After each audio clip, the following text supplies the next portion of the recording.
She locked the door from the inside. So how did he get in? At 11:47 p.m., police arrived at a small apartment after neighbors reported screaming. The front door was locked from the inside. The windows were sealed, but inside a woman was dead, and the crime scene made no sense. This is the true story of Elena Morris, a 26-year-old graduate student whose death remains one of the most disturbing unsolved cases in her city. A case where there were no signs of forced entry, no fingerprints, and no clear suspect. Only questions. Elena Morris was quiet, intelligent, and deeply routine-oriented.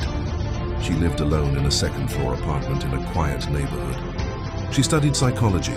She worked part-time at a local cafe. And according to friends, she was cautious, almost paranoid about safety. She double-locked her door every night. She never let strangers inside. And she always texted her sister before going to bed. On the night she died, that text never came. On October 14th, Elena was last seen leaving work at 9:18 p.m. Security footage showed her walking alone, talking briefly on her phone, unlocking her apartment door, and entering by herself. No one followed her in. At 10:02 p.m., a neighbor heard what sounded like furniture being dragged.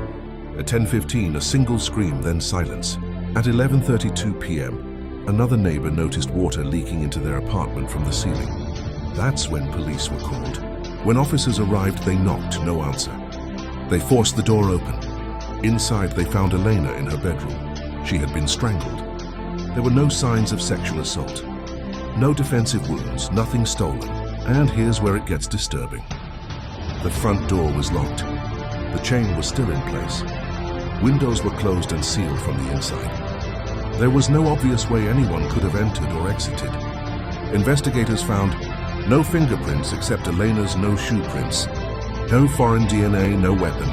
But they did find something strange. The bathroom mirror had a message written in steam. "I'm still here." By the time police noticed it, the words were fading. They were never photographed. Police looked at everyone. Ex-boyfriend cleared. He was out of state, confirmed by GPS and witnesses. Neighbors, all accounted for. No suspicious movement caught on cameras. Random intruder. No forced entry. No missing items, no evidence. Then investigators discovered something unsettling. Elena had called the police 3 weeks earlier. She reported that someone was standing outside her apartment door at night. When officers arrived that night, no one was there. Phone records showed Elena picked up her phone at 10:14 p.m. She unlocked it, but she never dialed a number. Her phone was later found face down on her bed, almost as if she didn't have time. One theory suggests Elena knew her killer, someone she felt safe enough to let inside. But friends insist she wouldn't open the door for anyone at night. And again, the door was locked from the inside. Another theory involved a rarely used maintenance crawl space connecting apartments. Police searched it, nothing, no fibers, no footprints, no signs it had been used in months. After 6 months, the investigation stalled. No arrests, no charges, no public suspects. Elena's family still waits for answers. Her apartment has never been rented again. Neighbors say they hear footsteps at night, and sometimes knocking. To this day, no one knows who killed Elena Morris. No one knows how they got inside, and no one can explain that message on the mirror. "I'm still here." Was it a warning? A lie, or something much worse? What do you think happened?